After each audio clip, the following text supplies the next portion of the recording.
Je me sens un entrepreneur responsable, c'est-à-dire un entrepreneur citoyen. On ne peut pas être entrepreneur si on n'est pas responsable de l'environnement aujourd'hui.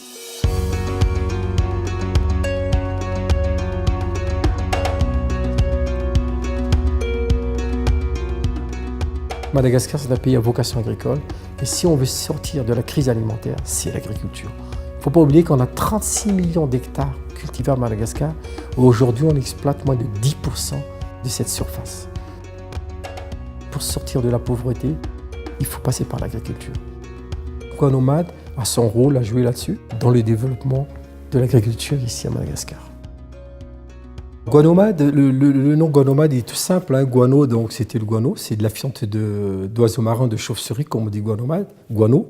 Et Mad, c'est Madagascar. Aujourd'hui, le produit phare de la société Guanomad, c'est le bas de guano, c'est de la fiente de chauve-souris. Elle a tout ce que les besoins nutritifs qu'a besoin aujourd'hui la plante. C'est-à-dire, on a de l'azote, du phosphore, du potassium, de la matière organique. Et on a ce qu'on appelle également des oligo-éléments, comme le calcium. On a également du zinc, on a un peu toutes ces composantes. Ce qui est bien avec le guano, c'est qu'il est riche. Souvent, on me pose cette question, on me dit, mais comment ça se fait qu'il y a tant de caca de chauve-souris?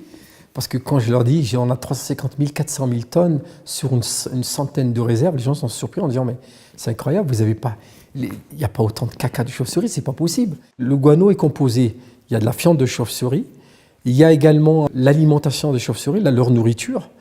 Troisièmement, il y a également les ossements. Quand ils disparaissent, ils disparaissent dans les grottes. Et après, il y a le roche calcaire qui compose également la grotte. Et tout ça, ça se mélange et ça fait ce qu'on appelle du guano. Et c'est minéralisé et au bout de 20, 30 ans, on peut l'exploiter.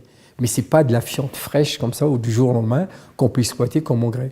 On a à peu près 120 sites d'extraction sur Madagascar. Quand je parle de sites, je parle de grottes. On peut extraire à peu près 20 tonnes de guano par jour, par site de production. Quand on parle d'extraction, ça ne veut pas dire seulement extraction, on prend le guano, on met dans un sac de 50 kg, on s'en va, c'est pas comme ça se passe pas comme ça du tout. Il y a toutes les formalités, bien évidemment, administratives qu'il faut faire. Quand on commence à exploiter une grotte, c'est un lieu, entre guillemets, un peu sacré à Madagascar. Et on ne peut pas extraire comme ça. Donc on demande l'autorisation, l'aval des villageois, l'aval qu'on appelle des ancêtres. Donc, il y a cette partie un peu culturelle, traditionnelle qu'il faut respecter.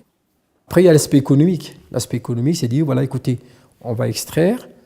Pour chaque kilo, on donne tant à la commune, tant au village, tant à la région. On doit mettre tout ça en place. Après, on s'engage également à prendre les gens de la commune, du village, à travailler chez nous. Il y a une solidarité entre les villageois, le personnel de Guanomad, la commune, la région. On travaille tous ensemble.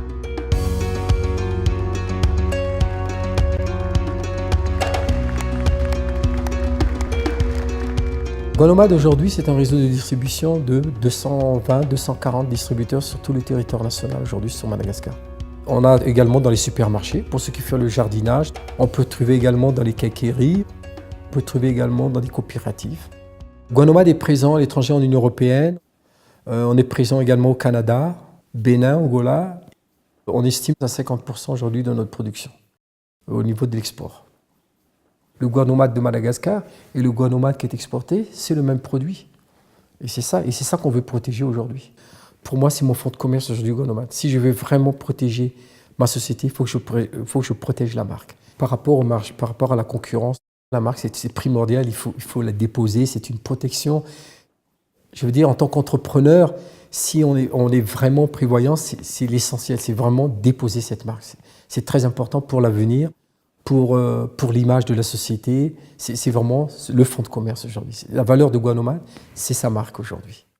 Pour l'enregistrement de ma marque, c'était simple. Je suis allé voir mon conseil juridique. Il m'a expliqué comment il fallait faire, tout le processus à mettre en place. Auprès de l'OMAPI, donc l'organisme malgache de la propriété industrielle.